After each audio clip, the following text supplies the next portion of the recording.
The 438th edition of the MMA Gambling Podcast on the Sports Gambling Podcast Network is brought to you by Underdog Fantasy. Underdog has just added Pick'em Scorchers, where you can win 100 times your entry in just one game. That's right, turn $5 into $500. Plus, every Sunday, they're giving away $100,000. Use promo code SGPN at Underdog Fantasy for a 100% deposit bonus of up to $500. We're also brought to you by Game Time. Download the Game Time app and create an account and use promo code CFBX for 20% off your first purchase. And finally, we're brought to you by Hall of Fame Bets, the sports betting research platform for parlays, player props, and game lines. Download the Hall of Fame Bets app or visit hofbets.com and use promo code SGPN to get 50% off your start month. And let's start making smarter bets today.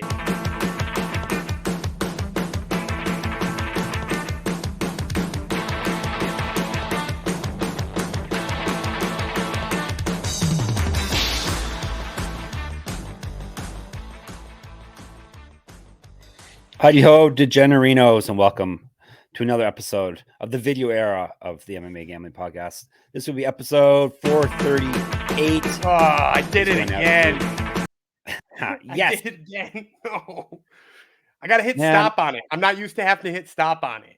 Messing up all my intros here. He's not even allowed to talk yet, and he's talking, and he's playing music. This is episode 438. It's going out to Mrs. Gumby Vreeland, because today she turns 21 years old today, which, if you do the math, that makes, and you figure out how old their kids are, Gumby is a felon.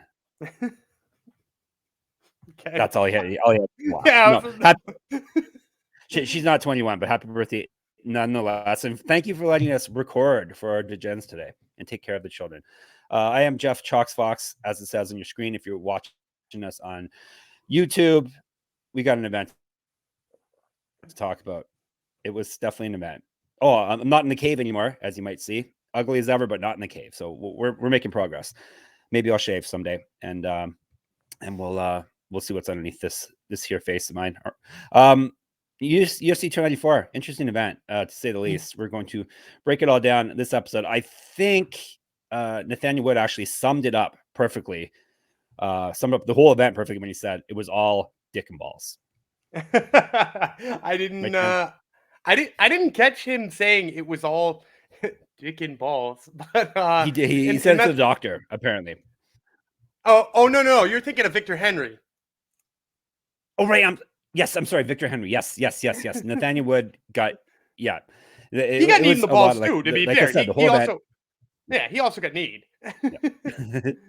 It was Victor Henry who said it was all dick and balls. Yes, and that was the event in a nutshell, literally and figuratively. It was pretty much all dick and balls. Yeah, it was an event where I didn't some of those fights were just not fun.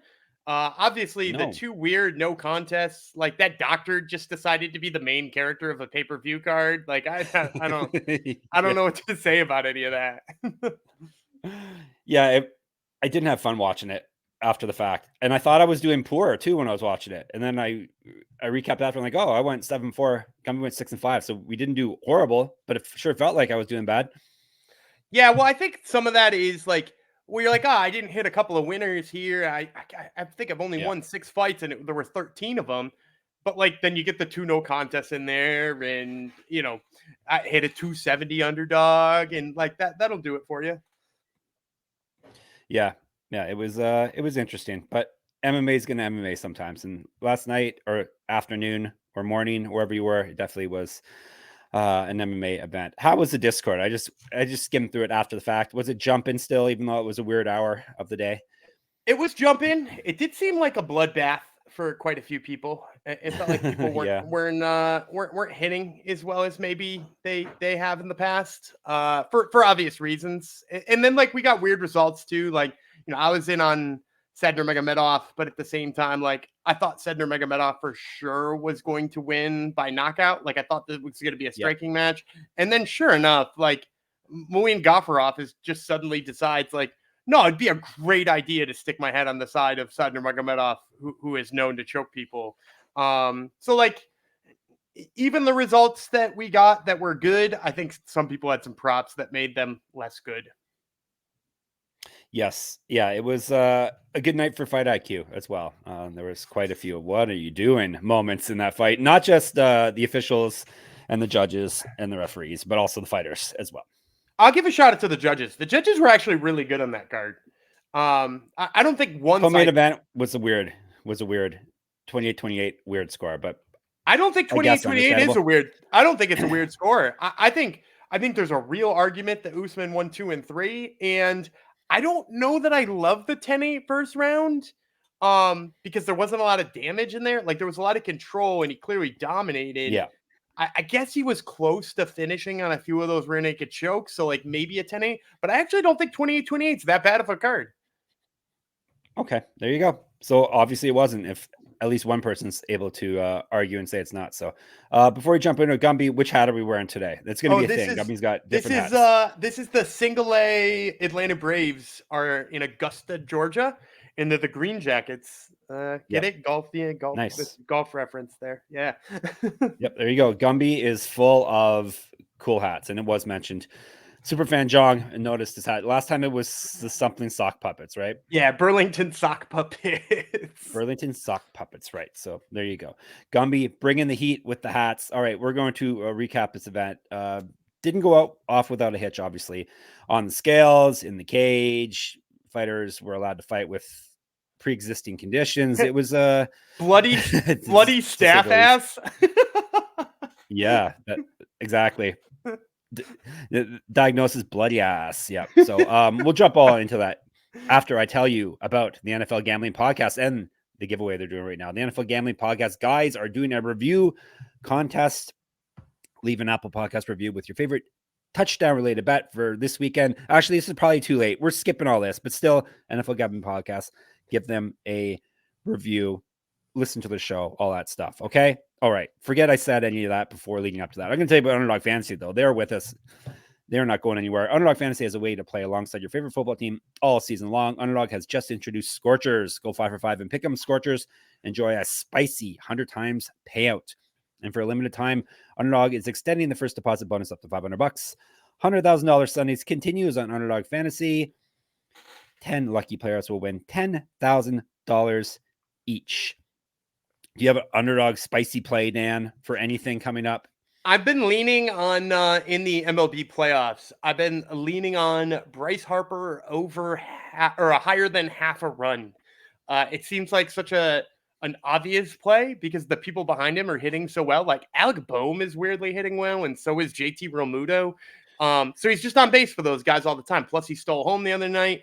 Over half of a run has been my lean-to on Bryce Harper. And Dan is a noted Philadelphia Phillies fan, so take that with a grain of salt. But I'm saying higher than on a Bryce Yeah. Harper, though, means it must be really good because it pains me to put it in every time. It's true. All right, so watch along, make your picks, and maybe make a little cash over on Underdog's mobile app or website, underdogfantasy.com. And the NBA is kicking off soon. I will be having daily Underdog NBA picks on this site, sportsgamblingpodcast.com. So that tips off on Tuesday. So you got that too. When you sign up with the promo code SGPN, Underdog will double your first deposit up to $500. That's Underdog Fantasy promo code SGPN. Now back to the show. All right, UFC 294, Etihad Arena, Abu Dhabi, UAE. The announcers were, or at least Daniel Cormier were sure to tell you how amazing it is over there. They really play it up. All right, main event. I had the winner. Did not have the actual result predicted. Who would have predicted Islam Makhachev would head kick knockout Alexander Volkanovski? Head kick and punches, 306 into the first round, leaving little doubt who's the winner of their rivalry. He's up 2-0 now. I had Makhachev minus 250. Gumby had Volkanovski plus 230. Volkanovski says he had a lot of trouble pulling the trigger, which usually happens to older fighters, but also it could be an issue with him only having 2 weeks notice on this. Yeah, probably a little bit of both of those. I don't think that's necessarily an excuse that we can like hang our hat on. Like I thought he'd be better than that. The biggest issue for me was it didn't seem like he could find the range. On the couple of things he did throw, he was real short on it, which is the opposite of what happened last time. And maybe that's, maybe you could say chicken or the egg thing with the couldn't pull the trigger because he was like if you can't pull the trigger, obviously when you do, sometimes it's when you're too far away or too late or whatever like that. But that was the most disappointing thing for me, is he just it felt like he couldn't get in there and land anything. And then, obviously that opens you up to kicks because you're at distance. Props to Makhachev. I said before, if there was a fighter who would be more willing or more likely to come up with and have a new wrinkle in his game, it would definitely be Volkanovski. And here's Makhachev with a gnarly head kick. I mean, not that he's never thrown a head kick, but seemed way better than it had been in the past. So props to him for seemingly developing a new part of his game. I don't know that. Do you feel like he's more dangerous now after having watched that? Do you think he's infinitely better than he was before? Do you discount it because of Volkanovski? How do you rate that kind of performance with all the variables? It's difficult, obviously, but it definitely makes it gives his opponent something else to think about, for sure. It's this guy's head kick knocking out people.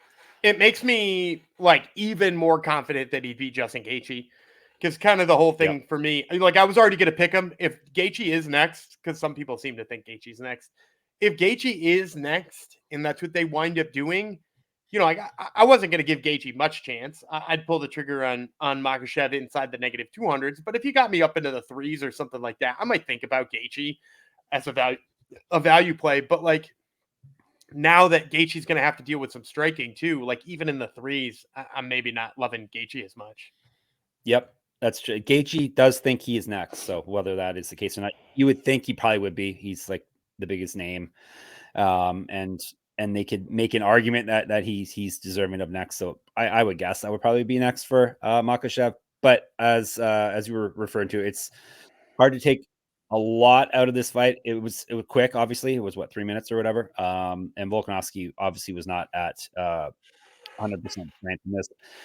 Not to mention he had to cut 20 plus pounds over 2 weeks too. So who knows what that did to his brain and his chin. So obviously not making excuses here. I had Makhachev picked, but that was part of the reason why I had him picked here, is because of the short notice aspect of this all. So Islam, do we want to see Gaethje next for him, or do you think someone else is more worthy? I mean, the honest answer is it Charles Oliveira more worthy? He was supposed to get this shot, right? Ultimately, that cut shouldn't take his worthiness away. From an entertainment standpoint, I prefer Gaethje as a fight. It's a fresh fight. It's he at least brings a different part of his game, right? His Gaethje's way more dangerous on the feet than Oliveira is. And I don't think anybody thinks Charlie Alves is going to catch Makhachev with a submission. So, it's a more intriguing matchup to me. It's a bigger name. There's a lot of things that go into it that make it a lot more fun, but either of those two. Either one works. Yeah. So if you pull out of a fight, Dan, regardless of reason, the UFC is not going to smile too kindly on you. No. And it's already springing up in Dana White's comments about not just Oliveira, but Dricus du Plessis. Whether you have a legit reason or not, they expect you to show up. So. Yeah, he's not too happy with Dricus, it seems. No. Which may be a story for a different day, but he doesn't seem to like that guy. if you have a bloody ass, you better show up. If you have skin hanging off your face, and I think he claimed to have staph infection too. So yeah, it was a good night all around for a UFC event, which is regulated by them. The UFC were in charge of everything last night. So any complaints about anything that went down last night, you can talk to the UFC about it. All right, co-main event. Khamzat Chimaev came out looking amazing in the first round, which, as per usual, against Kamaru Usman, took him down and just basically laid on top of him, not really ragdolled him, but had his way, taking him down, won that round. And then after that, it got a little, obviously more tightly contested and a little bit more disputed as to who won which round. But in the end, Chimaev won the official decision, 29-27, 29-27, 28-28. Did we learn anything about him? I don't know. I had him at minus 275, so I learned that I won money off it. But regardless, we already knew he was a relentless pressure grab wrestler. I guess we learned that he could take down a guy who supposedly is an elite wrestler himself in Kamaru Usman. So that was impressive. but he's got the same holes as always. The gas tank is an issue, and the striking obviously is still an issue. He's really not a good boxer at all. And I think I said that when we were breaking it down, right? Like I picked Usman, and I picked Usman for what happened in the second and third round. Usman won 2 out of 3 judges' scorecards in both the second and the third round. If you got all the judges together and they had to agree who won the second and who won the third, Usman won both of those. And I tend to agree. Like those takedowns at the end of the round in both of them, Khamzat didn't do anything with them. And before that, he was losing the striking battle. So, Usman outboxed him. I will say, I still think the 10-8 round of the first is warranted. It was really, really close, but man, dude, he was in on his neck so many times. I don't know if we learned something about Khamzat with those choke attempts, or if we learned something about Usman, because it felt like being on somebody's back for that long and being like a highly touted grappler feels like he should have had a submission at some point in time. So either Khamzat's jiu-jitsu is not as good as we thought it was, or Usman has like elite defense. I've never really seen anybody threaten Usman with jiu-jitsu before. So like, I'm trying to think back to like who's been in like a good grappling position against Usman ever. And I can't come up with anybody off the top of my head. So like maybe he does just have elite grappling defense, but it didn't bode well for Khamzat, I would say. Do you think? No. And I saw a couple of people who I respect on Twitter posting about this. Do you think this is good enough for Khamzat to get a title shot? Yeah. Personally, I don't think he is good enough for a title shot, but I think the UFC can make the argument. Yes. Yeah, I think he beats Strickland is the funniest part. It's like if he goes up to middleweight, definitely. Yeah. If he goes down, yes, to welterweight. Middleweight, stays at middleweight. Yeah. Oh, right. Yeah, I'm sorry. I'm thinking Adesanya's the champ still, but no. Adesanya is taking a break. I was thinking Adesanya would piece him up, which he probably would. But yeah, Strickland, he could beat Strickland for sure. Yeah, I think he could beat him. I think he could sub him. I actually saw early odds on that. Do you want to play the guess the odds game? What do you think the books had? This was like an early post, so I don't know if they've moved since. But what do you think the books had post on Khamzat versus Sean Strickland? Khamzat minus 125. Khamzat minus 300. Ooh. And it had Strickland at like 250. Would I play that? Would you? So here's the thing that is interesting about it. Because again, like I said, I think I'd take Khamzat. Because I think if he can take Usman down and take his back and like chill on his back for that long, I think he'd find the sub against Strickland. Right? Like, I don't think Strickland's jiu-jitsu defense is that good. Unless, like I said, maybe Khamzat's jiu-jitsu offense is just trash. But I think it's probably the former more than the latter. And if that's the case, I would pick Khamzat. But after the first round, if he had trouble with with like his gas and his cardio in a 3-round fight with Usman on 2 weeks' notice, dude, Strickland would eat that for lunch. You know what I mean? Yeah. Like and the other thing is Usman wasn't even really pressuring in that second round. When it looked like Khamzat was fading, it's not like he was getting after it. He was also just enjoying the break, outstriking him by a little bit, cracking him once or twice just to make sure we know who wins the round.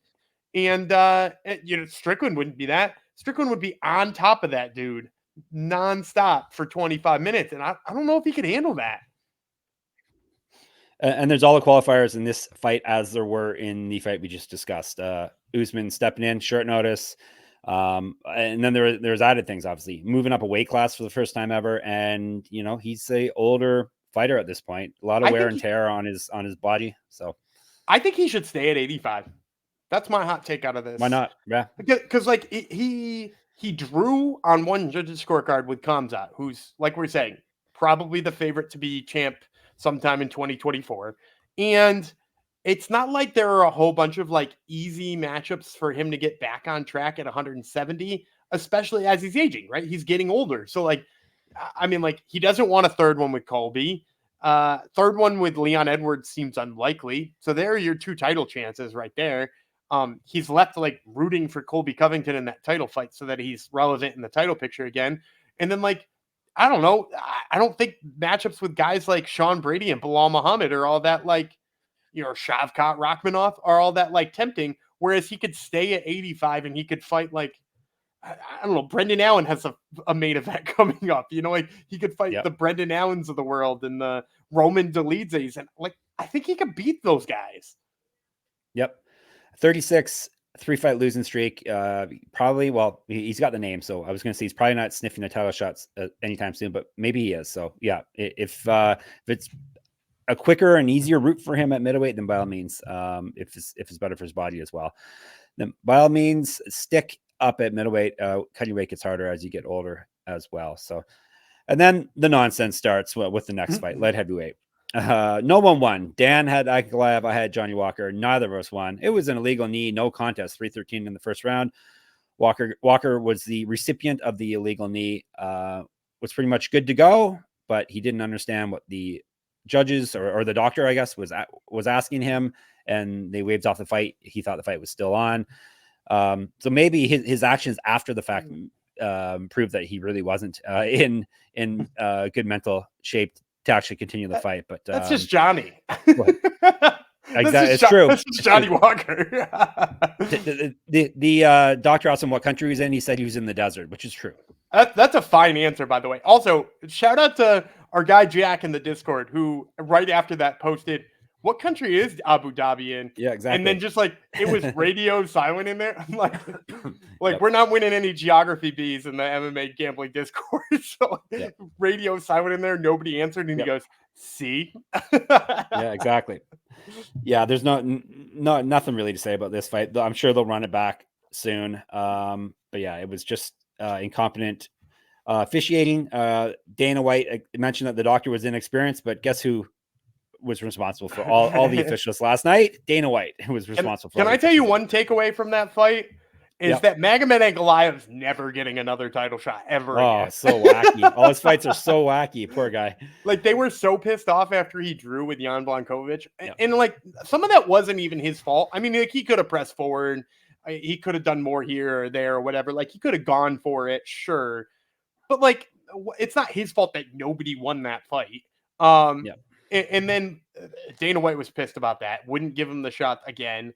Books him with Johnny Walker in seemingly like a punishment fight, right? Because it's like it's a lose-lose situation. You're fighting a guy who's ranked way below you right after having a title shot. So either you lose to a guy ranked way below you, or you beat a guy who like you should be.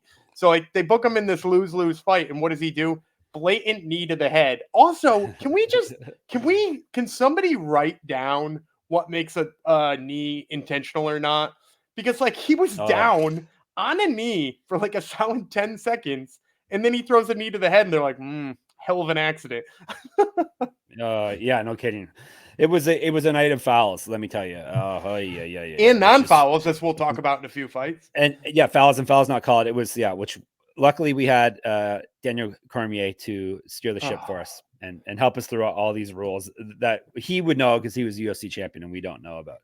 He didn't know that pulling your hair was illegal. He talked about it for a whole round. Are we sure it's in the rules? Are we sure? Because it might not be in the. And then after doing that for a whole round, he was like, I was joking, guys. I see all of your posts on Twitter. I'm taking a lot of heat for this. I was obviously joking. It's like, dude, you just talked about it for 4 minutes. Yeah. You weren't obviously anything. It was he's been watching too much UFC 1, I believe. And he doesn't know about these new rules. He wondered why they were stopping after groin strikes too, probably, right? I mean, he seemed perplexed in a lot of moments. Oh boy. And you know what this does? You know, usually after a fight we say, you know what our big takeaways are is this and that. I think this says more about Joe Rogan, perhaps, because Joe Rogan either has influence on him from across the world, or maybe Joe Rogan hasn't been influencing him as much as we thought, and he's just that dumb. He does have a massive reach. That's why Spotify is paying him so much. So who's to say, right? Who's to say? You know who else has a massive reach? Game Time has a massive reach if you want to buy tickets, last minute tickets. They play up them the last minute thing, but you can buy tickets from them anytime. You don't have to wait till the last minute if you don't want to, because they have killer deals regardless of when you browse their app and buy some tickets, because Game Time is the place for last minute ticket deals.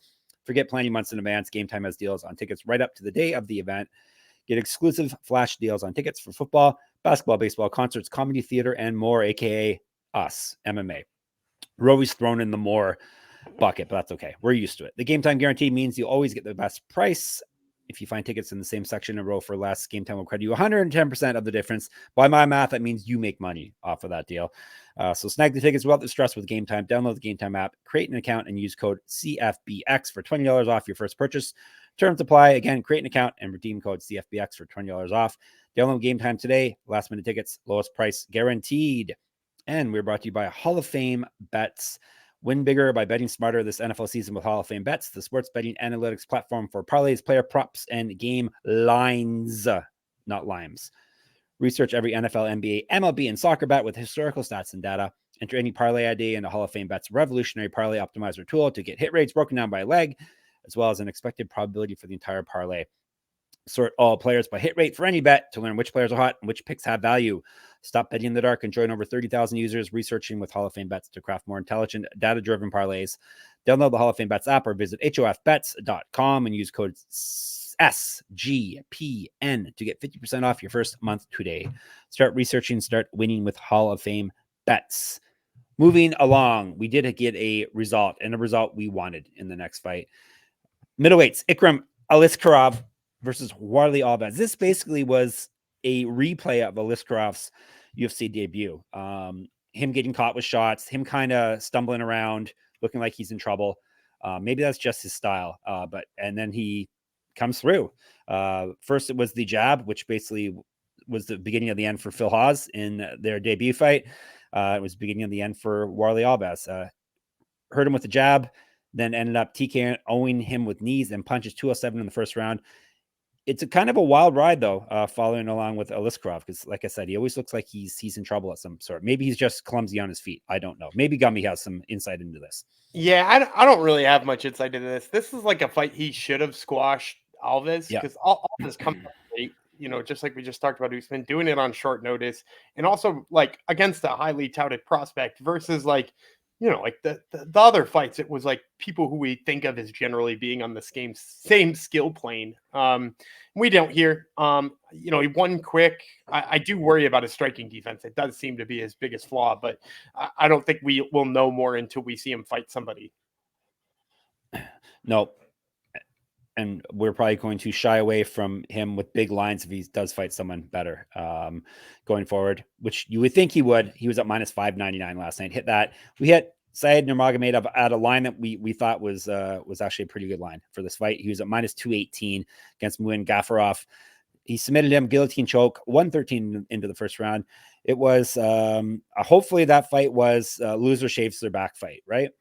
A lot of back hair in that fight. A lot of back hair. Yeah. This is my lock of the week too, by the way. Side makes perfect sense. I mean, it's a juicy line. I don't know what it is people love about Muin Gafurov.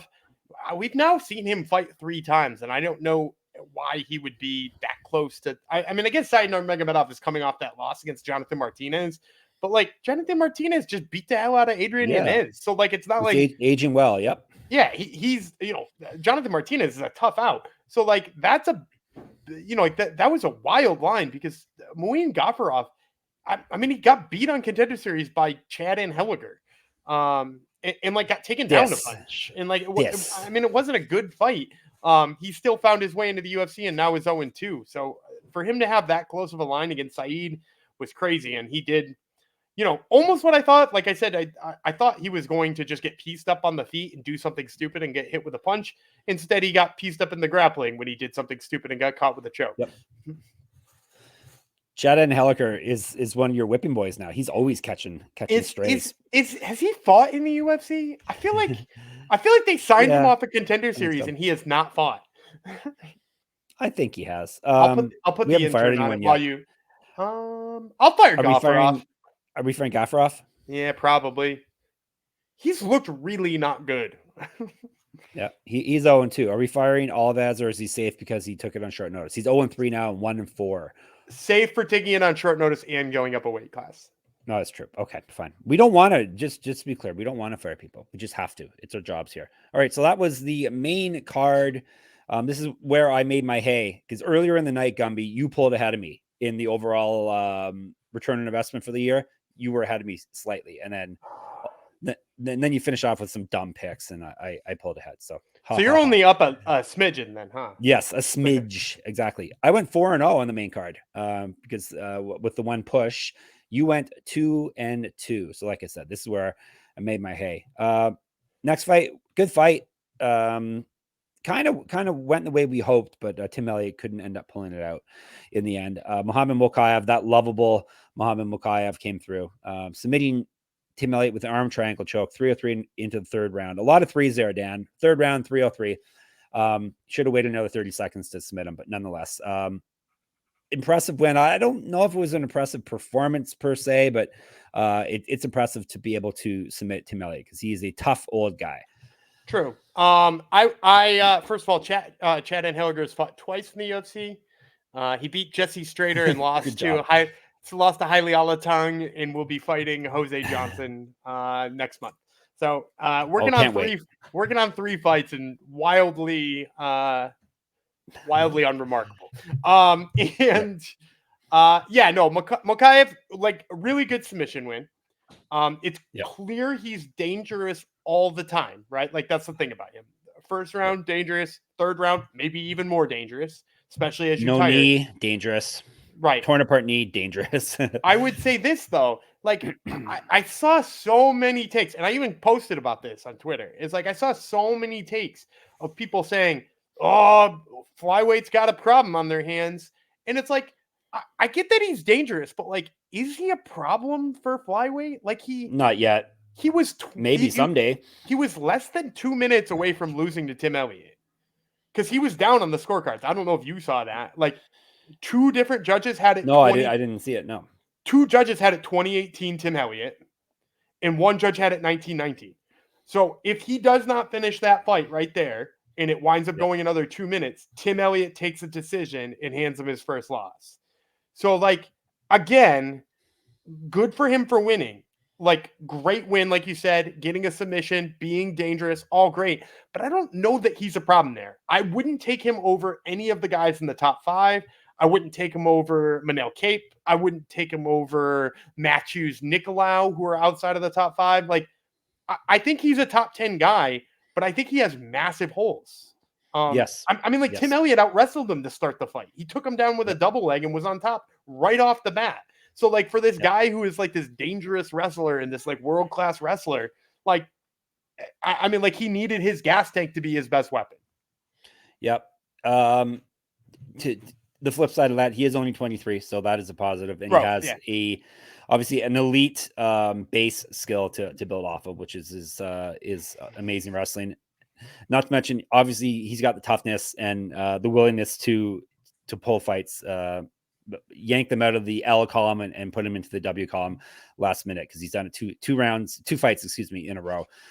Fights that shouldn't have been as close as they were, which is the concern there. Once you start fighting more difficult competition, you can't wait till the last minute to win fights. So we shall see, but could be a good fade up. We already faded him last night. I think I faded him 100 times, like, at this point. And, like, I would still play Tim Elliott. Like, if they rematch this a month from now, I'd bet Tim Elliott 350 again. Like, there you go. So that shows who impressed and who did not impress right there. Tim Elliott is always fun and impressive. He is. So is Trevor Peake. He seems to be refining his game a little bit too, eh? He still threw standing hammer fist. He did. He kept all the good, but he seems to be getting a little more. He's less of a street brawler and more of an MMA fighter now, it seems. And all of his skills were on display last night or yesterday afternoon against Mohamed Yahya. He took care of him 29-28, 30-27, 30-27. Peake was my lock. He also was my prop, which was via knockout, which sadly did not happen because he decided to grapple a bit, which was making me angry, but it was effective nonetheless. Yeah, like I said, he's looking good. He's like I said, he's always going to be a fun fighter to watch. Probably doesn't project to be elite of the elite, but he's adding new wrinkles to his game, which is good to see. Yeah, that's a tough weight class to be an elite guy too, right? Like lightweight. Yeah, you're not jumping up that rankings when you like still have growth when you're, what is he, 27 or something like that? Like if you're still growing at 27 and you're not already like elite, it's a hard division to crack into. But yeah, like it's nice to see him developing other parts of his game. It's funny that he throws more hammer fist standing than he does on the mat. Like he spent 5 minutes of top control through no hammer fists.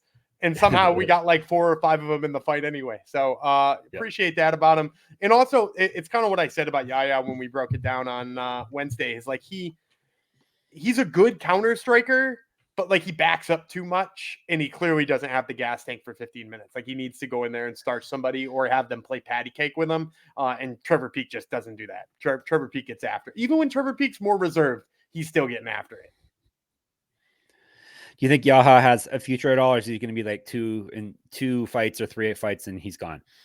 I could be totally wrong about this. He strikes me as the type of guy that the UFC signed because they were going to the UAE and they've never had a UAE fighter before. By the way, that's where Abu Dhabi is. Yep.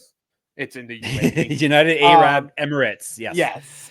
He's the first Emirati, which is what somebody from the UAE is called. Oh, yeah. He's the first Emirati in the UFC. He feels like one of those guys they signed because they're going somewhere, and then they just sort of like forget he's on the roster. And then like either the next time they're in UAE, like sometime in next October, he gets booked for a fight, or he doesn't get booked for a fight then and just like melts off the roster and we see him in ACB at some point in time. Yep. Could be the case. We shall see. Another fun fight. This one should have been an easy win for us. It was not. Javid Basharat, Victor Henry ended with no contest, accidental groin kick. One of the worst groin kicks you're ever going to see. All you people in Discord claiming Victor Henry was faking. Come on. He was vomiting after and had a testicular MRI. So I don't think you're going to fake that much. I think once you get, it's like pro wrestling. Once you get behind the curtain, you're like, okay, you're all right. I think once they start poking around in testicular MRIs, you're probably not faking at that point. Yeah, I think he got hit, clearly. I think the way that he fell to start was maybe a little dramatic. Like, go back and watch it. It's really funny. Not that getting hit in the groin is funny, but like the way he like flops forward at it, it's like it's like a real good time. So my wife was like, what happened to him? And I was like, she wouldn't understand. He got kicked in the balls. Like, I don't know what to tell you. I think he definitely got kicked. Could he have been laying it on thick early on? Maybe, maybe not. There's no real way to know.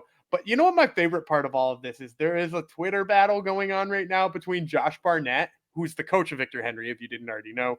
Okay. Josh Barnett and Javid Basharat. And it's not the argument is not that he was laying it on thick or he was looking for a way to quit. The argument is straight up that Javid Basharat does not believe he was ever hitting the balls. Like he thinks he thinks he just quit and pretended to get hit in the balls, which, by the way, is what the doctor thought.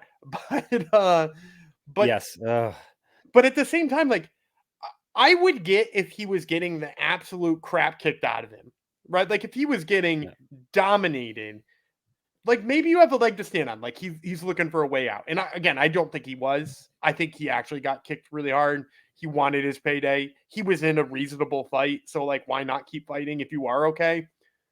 So, like, but if he was getting the crap kicked out of him, yes, you could say, like, maybe he's looking for a way out. He wasn't, like, notably losing that fight. Like, I think he maybe was losing, but it, like, wasn't like he was out of that fight.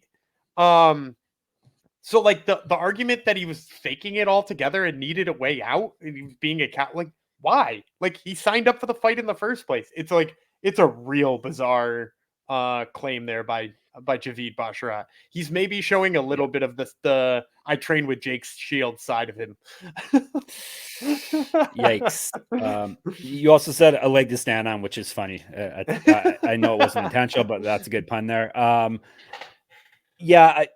many times can we really say that a fighter look for a way out, as everyone claims? All the like fans and opponents, everyone always is claiming fighters are trying to get out of fights, but really maybe on one hand in decades of watching it, we can say that guy quit on purpose. I mean, I can think of a couple, right? Like we saw, I mean, it looked like that's the thing. It looked like Aljamain Sterling was laying it on thick. That's part of why everybody hates him. I still buy that that's a reasonable explanation. The Alexander Romanov fight against Juan Espino, went into the third round, clearly had no gas, got hit in the balls, or maybe did he get IPO? I can't remember what it was, but like he was looking for a way out. There are ones where they're looking for a way out, but all of them are when the tide has been turned in the fight and they're like in trouble.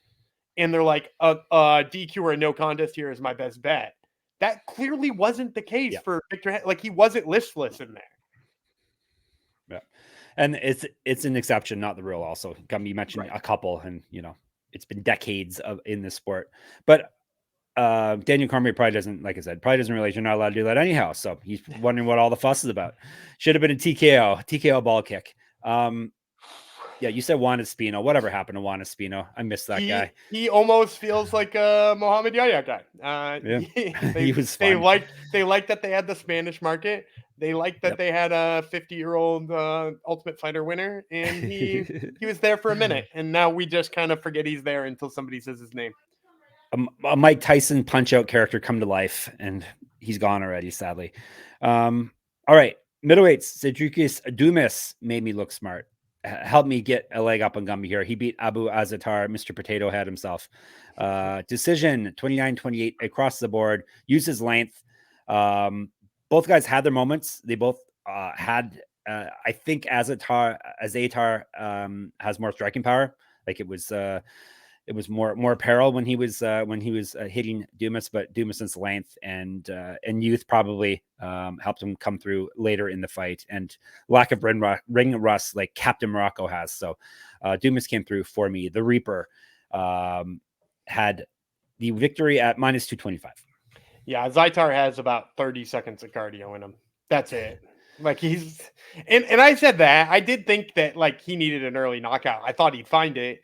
Because I think Dumas is hittable, but he did seem like he got better, right? Dumas using his jab more. He actually looked like he stunned a Zaitar a couple of times with his jab. So I stand by my comment in the Discord, though, that either of these guys would lose to Therese Finney, who was cage side for the Trevor Peak fight. Yes, our boy. He's our new project. He's our martyr. He's our martyr. Yes, because it's true. Because we got Josephine Knudsen into the UFC. We couldn't complain about her not getting into the UFC anymore, so we had to find a new pet project. It's true. We had to sacrifice Therese Finney to get Josephine Knudsen in, if that makes sense. Is Captain Morocco, but the buddies with the king or whatever they have ruling party in Morocco, is he going to get another chance now? I don't think so. I mean, like. No. Violated the UFC's rules, had been fired for that already, lost to Marc-Andre Barrio and Cedrikus Dumas back to back, and only fights like once a year. Like, why keep that dude on the roster? Like, I don't know. I'd fire him. Yep. Dumas, thoughts on him going forward? Any interest in him at middleweight? He seems to be progressing. It's nice that he fights in the shittiest division in the UFC. That helps. Like, that doesn't hurt. I don't, like his thing coming up was that he had some kind of like untouchable power where he one-touch knockout at everybody. He won in Contender Series with like a 30-second submission. I mean, like he doesn't seem like that guy anymore. Like now that he's fighting like real competition. So I don't know what the ceiling is. Maybe he is progressing a little bit. Like I said, the jab looked better in this one. It seemed to sting in there. He's looking like he's using his length a little bit more. So maybe he's developing. And so we can give him some hope on that. And he persevered even though his hair was getting grabbed multiple times.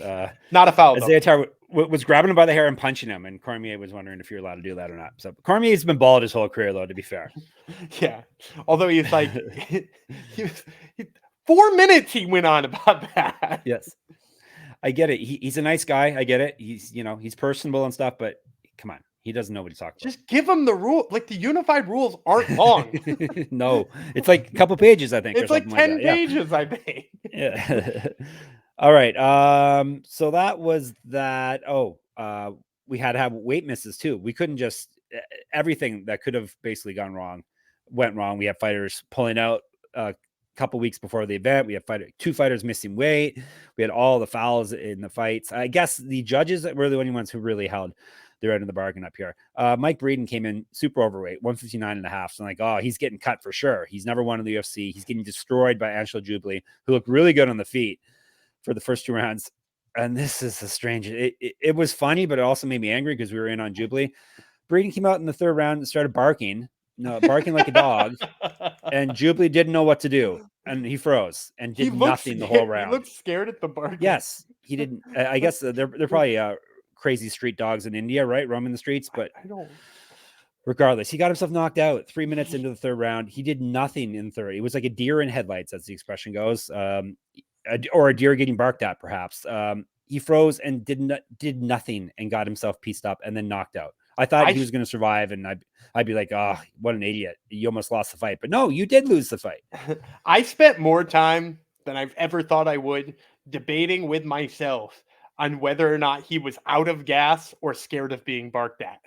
And that he showed no signs of being out of gas up to that point. So yeah, well, and here's the other thing I will say, because this is definitely the low IQ fight of the night.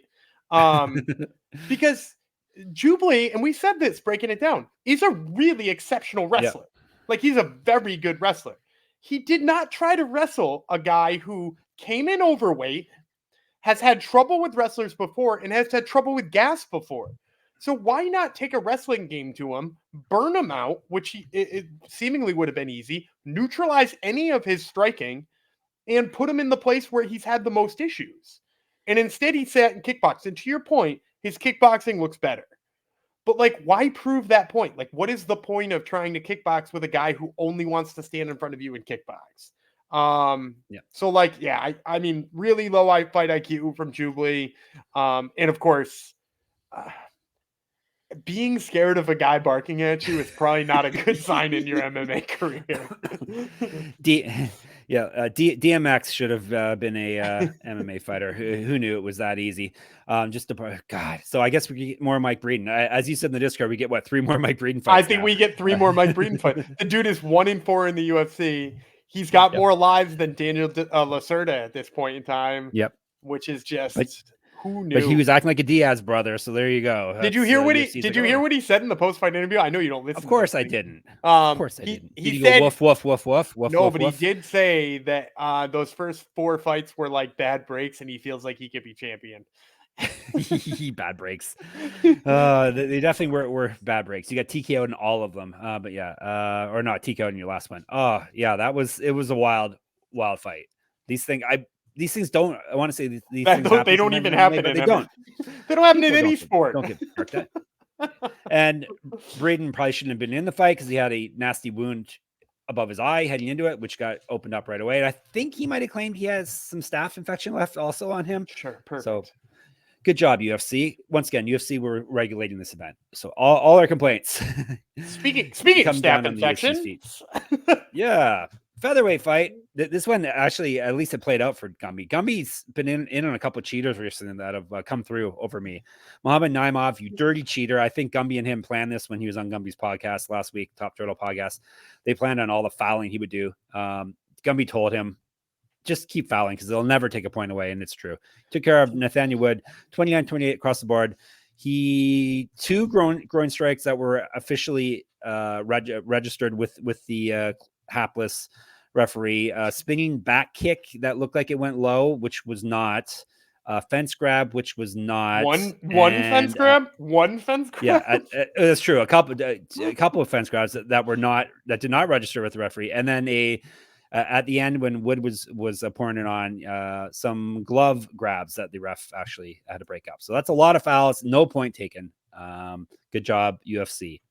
Yeah, I mean, like, you can say what you want about the referee sucking, and he should have probably taken 4 points. But, like, again, I said this early in the show, judges got the call right for what they were given, which was a fight where Naimov looked just a little bit better than Wood. Also, like, I know he did do all of those, poor things.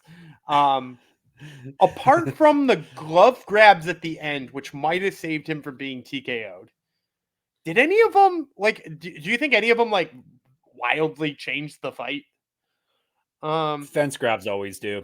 Yeah. I mean, I guess just in my opinion, yeah, like, I don't know that Wood would have held him down for any significant amount of time. I guess we'll never know. So, like, me just speculating that is kind of maybe irresponsible. But yeah, like, I just kind of thought he looked better than Wood in a lot of places. And of course, obviously the fouls may have contributed to that, but I think he just may have. Hey, I'll take the plus 270 and walk home with it. Exactly. So. Yeah. Plus, fence grabs stop takedowns, which if you ask UFC commentators, takedowns can steal rounds, Dan. So Wood could have stole all those rounds with a quick takedown. Ask UFC commentator. Exactly. Especially like with 10 seconds, they're my favorite ones. 10 seconds left. Like, oh, he probably stole a round with that takedown. No, because it was 10 seconds left and he did nothing with it. But anyhow, yeah, Naimov, if Wood's so good, he shouldn't have kept the fight that close to begin with, right? Right. But who knows how much of his power bar got drained every time he got kicked in the jewels. So we shall never know. But Gumby, this one didn't save your night, but it made your night a lot better with that big hit there in the Hillman. All right, next fight. This is one with the bloody everything down low, she claims. This is from the fighter, not from us. Victoria Dudakova has bloody everything, apparently, because she has a nasty staph infection in her nether regions that the UFC just thought was cool. Go ahead, fight. And she missed weight, too, which is great. But she came through. We had her, and she came through, which is kind of a shame. I like Jin Fry, but this is probably the end for her, or should be. She lost 29-28 across the board. Turned it on, but it was too late. But definitely Dudakova.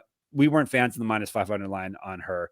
I think could be a fade prospect going forward. If she's given, it depends who. Obviously, it's depends who she fights and what the line is. But if the bookies are going to give her minus 500 versus Jin Fry, maybe fading her in the future because she not exactly a world beater. I was really let down by her wrestling. It looked bad. And like I this is somebody who was in on her. I had her by finish, which obviously she didn't get. And like I thought she was a better prospect than she was because Jin Fry is, I mean, she's really undersized at strawweight, which is kind of, why we said she's needed atom weight for a while. And, she's now, what is she, like 38 or something like that? She's kind of getting up there. And it's sad to see her go because she's a fun fighter and like a good person and all that. But like she's undersized and she still seemed to have a strength and wrestling advantage on Dudakova. So yeah, it certainly gives some alarm bells for the future. I might be less on Dudakova than I was in this one. We had Fry fired before, I think, when she went 0-3. So maybe she'll survive. I doubt it, but maybe. Now she's 0-4. And in the opener, Gumby got the jump on me here. Shara Magomedov, or Shara Bullet, came through in his debut against Bruno Silva, 30-27 across the board. Definitely, he's going to Magomedov. Definitely holes in his game. Like if he's getting taken down by a Brazilian kickboxer, you got some holes in your game. Not just taken down, but control it a bit on the ground. But boy, he's going to be a fun fighter going forward. He should pay attention to the Av at the end of his name and get some wrestling added in there. But a fun striker, a crazy looking wild man. Gumby had him at minus 250. Yeah, I'm worried about the takedown defense big time. Because he is so fun, and he was even fun off of his back. But like, would he be that fun off of his back against somebody who's more well versed in what they're doing on the ground, who has some like posture and good ground and pound and stuff like that? Because Bruno Silva doesn't have any of those things. So like, I would worry a little bit about him moving forward. But I'll take the win on Shara Bullet. Oh no, Shara Bullet was my lock of the week, correct? Not Side Nurmagomedov. No, it was Shara. No. It was Shara Bullet. No, it was Nurmagomedov. You were right. No, it was Nurmagomedov. I have written down. Maybe it was. Sure. Regardless, it's a better line. We'll give you that. It's a better line. So okay, cool. All right. 7-4 for me, down $130. 6-5 Gumby, down 43 because he hit the big cheater plus 270 line. So I'm at 60% hit rate. Gumby's at 56. As for the return on investment, I'm at minus 4.9%. You're at minus 5.3. So ever so close, Gumby. We both hit our locks, Nurmagomedov or Magomedov, one of the Avs. They both won. And I had Peak. And then we missed on our other fancy picks. Azatar, Elliott, Nurmagomedov, knockout, Peak, knockout. And then the parlay, both ends of the parlay crapped out. Azatar, knockout, Dudakova inside the distance. Boo. To be fair, I didn't know she had a bloody ass. It's true. It is very true. No fight of the night. We have bonuses going to 4 fighters for performance of the night. Islam Makhachev, Ikram Aliskerov, Said Nurmagomedov, Muhammad Makhachev. All right. No UFC this coming week, is there? Boo. November the 4th, they're back in Sao Paulo. So no pockets this coming week then, right?